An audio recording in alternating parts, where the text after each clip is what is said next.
I'm thinking light, I'm thinking feminine, I'm thinking in the pits of despair, in truly what some would consider a mental health crisis. It just seems kind of like Gen X millennial white women nonsense. Spring, spring, spring the spinning step. You wear the shoes and I will wear that dress. Ow, kiss me. Let me sing it in the key that I always sing it in. Ow, kiss me. Everybody, woo. Beneath the milky twilight, lay me under the moonlit flag. I kind of ate that up, and you can't lie, and you actually can't lie. See what I did there? Spring, spring, instead of swing, swing. Fun fact, up until an hour ago, I legitimately thought the lyrics to that song were, in fact, spring, spring. Also, another fun fact, I absolutely cannot listen to that song ever. It actually fills me with enough misery and, like, sadness, like, truly enough to, like, actually kill an elephant. It's also because, like, I grew up listening to that song so much, like, they use that song in, like, literally every single early 2000s coming-of-age teen romance movie, and I watched them all. So, now, like a dog, I'm literally conditioned like a dog, like Pavlov's dog, to associate that song with not only like the purest form of like love and romance, but also just like a very sensationalized form that doesn't exist. Well, I mean, I'm sure it exists, but I kind of don't believe it exists. It's like the most like purest, most innocent, like the most like purest, innocent form of love. And even if it does exist, I truly in my heart of heart do not believe that I will live long enough ever to experience it. And like when I hear myself talk, I need therapy like really bad. Like I am truly off my rocker. I'm slipping off my rocker each and every day. Happy spring, everybody. Thought I would share my spring reading list. I'm a fan of spring. I like spring. I was born in the spring. It's my birthday. In about a month, I'm turning 20. Anyway, I need to cool it with the summer propaganda. Like, truly, guess what? Summer will come. It, in fact, will come. It's going to be here in about 3 months. And some people are, in fact, chronic face and back sweaters, okay? So if you had literally even an ounce of compassion, you would, keep that in mind. So this year, I gave myself, albeit a bit of a frivolous and entirely superficial resolution or goal to read more intellectually stimulating pieces this year. More nonfiction, more modern classics, more old classics, literally anything that is old as a bag of bones, apparently, because enjoying older things makes you hotter. I don't make the rules, unfortunately. I don't make the rules. No, like, actually... But, like, who cares? Like, who cares? Like, actually, do you care? No. Do I care? No. Life is such a performance. To be a woman is to perform. Admittedly, I can't sustain momentum with reading a bunch of, like, old books. I have to read things I like in order to ensure that I don't fall into a reading slump again this year. I think I just have to lean into my interests a little bit more. So, sorry, my intellects. Sorry, people over 30. Sorry, like, liberals... What am I even saying right now? Stories that resonate with me. Depressing reads. An emotionally stunted female protagonist. Stories set in big cities. Stories about, like, the pursuit of identity, meaning, purpose in life. But from a woman's perspective most of the time. Duh, obviously. Those being the main motifs. That's a bit of me, babe. Like, that's a bit of me. Like, I'm sorry, that's a bit of me. So what are those books? I'm about to tell you. If I could stop yapping. I'm literally so sorry. I'm the worst person in the world. You probably hate me. So the first book is Breasts and Eggs. I'm going to be reading the synopsis of every book from my laptop right here. I'm far too lazy to paraphrase it for you. And who are you? Like, why do you matter? My muse, the love of my life, Miko Kawakami, my favorite writer right now. It tells the story of 3 women, 30-year-old Natsu, her older sister Makiko, and Makiko's daughter. Makiko travels to Tokyo to get her breasts done. Her daughter's prepubescent applesauce, very formative brain takes this in, and she, like, becomes increasingly more quiet, probably because, hey, she shouldn't. Okay, no, that's not true. When I was like 10, I knew what boobs were. Did I know you could fill them with big fat silicone fats and bags and sacks? No. Did I have any business knowing that? Also no. And then the book jumps, I think, like 10 years later. We follow the story of Natsu. She's on the search of, like, identity, purpose, meaning in life. She's just pretty lost. Now look, that is a bit of me. Duh. It is in fact 400 pages. No, it is. But I have read, I think, maybe 2 to 3 Kawakami pieces so far, and I've absolutely loved every one of them. If you've seen a video of mine, I think you've heard me talk about Kawakami. Like, I'm not gonna talk about her in this video, but every book that I've read from her, I wished it lasted 100 more pages. Heaven easily could have had 75 more pages. All the Lovers of Night easily could have had like 150. Yeah. The next book is Kamikaze, Idiot, Sanders. I found this book off of a TikTok recommendation. It was like, books for women in your 20s. Big in your 20s is awful. The synopsis that I found on Good... Alright, okay. Sorry guys, she's being so dramatic. What are you going? The synopsis for this book that I found on Goodreads does not match the description that the TikToker gave me. I was gonna say gave me. Girl, this is Kamikaze Lost by first-time novelist Lauren Sanders takes the reader on an electrifying ride through the spectacle of life and death in millennial America. Smart, hard, bold, and humorous, the novel taps our obsession with sex and death, sex and popular culture, sex and the written word, sex and pornography, sex and green M&Ms, and of course the perennial sex and love. Now that I've read this, I don't think I will like it. The synopsis that I got, it's like 20s to 30s female protagonist, and then she like in the search of like meaning or like just something new in her life. I think she like goes on a very hedonistic like journey, or like she says yes to everything. I don't know. I'm not being horny on Maine. I promise. The review that I saw on TikTok was a lot more tasteful than that. Next book is Everything I Know About Love by author and journalist Dolly Alderton. I know this book. You know this book. I know you know this book, and you know I know this book.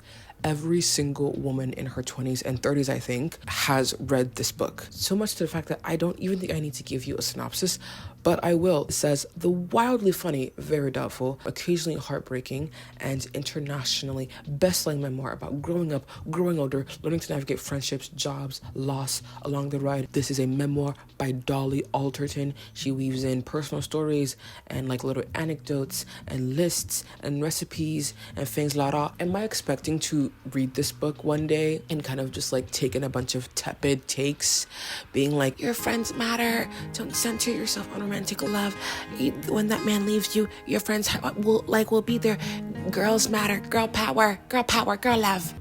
Maybe just a bit. Is that bad? Just a bit. The next book is called Big Swiss by Jen Began.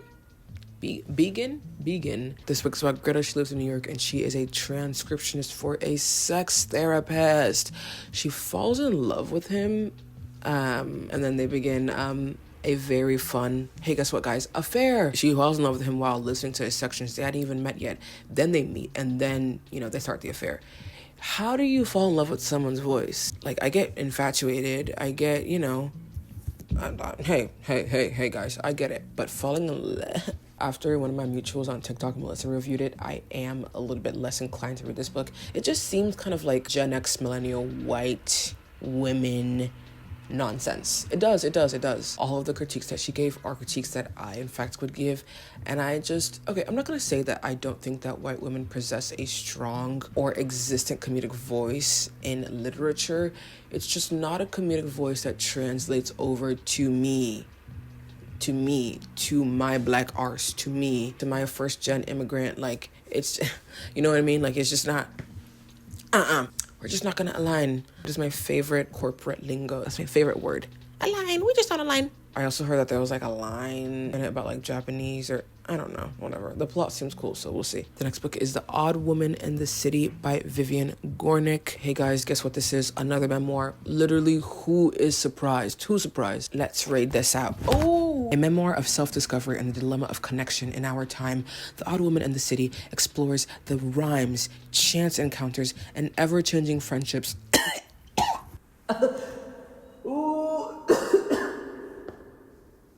Oh, wow. Feels like a feather flew into my mouth, straight into the back of my throat. Wow. Let's do that again. The Odd Woman in the City explores the rhythms, chance encounters, and ever-changing friendships of urban life that forge the sensibility of a fiercely independent woman who has lived out her conflicts, not her fantasies, in a city, New York, that has done the same. Hey, so that's literally me right now.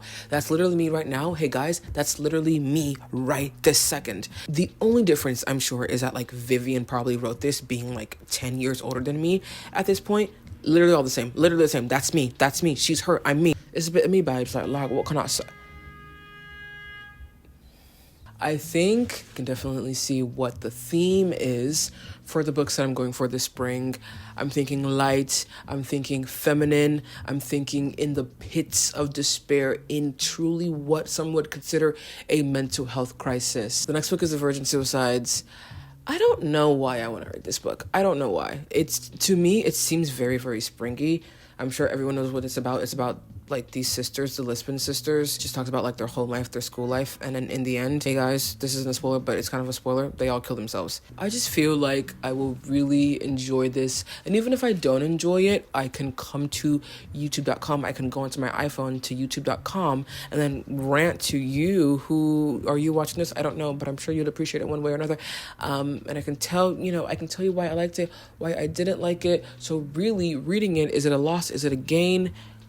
The world may never know. No, but The Virgin Suicides has intrigued me for so many years, and I did want to read the book before I watched the film. And I just feel like the book is 99% always better. No, like that's me and my crew, and we're all batshit crazy, but we're enigmas, and we're beautiful, and we're stuck in the suburbs, and there's only one way out. The next book is Minor Detail by Adania Shibli. This is a piece of historical fiction, but it's set in Palestine in the summer of 1949, a year after the Nakba occurred. Displacement, dispossession, life under occupation occurs to the Palestinians, and a woman named Ramallah is kind of like fixated on this like minor blip in history, this minor detail. I want to read this as soon as I can, actually. It's absolutely very necessary to highlight and acknowledge Palestinian voices right now. This just seems like a very good book to begin with. And yeah, I can't wait. I will not be pirating this one. Is anyone proud of me? Yeah, whatever, guys. Like, I won't pirate it, like, obviously. And it's Free Palestine until it's backwards. Literally.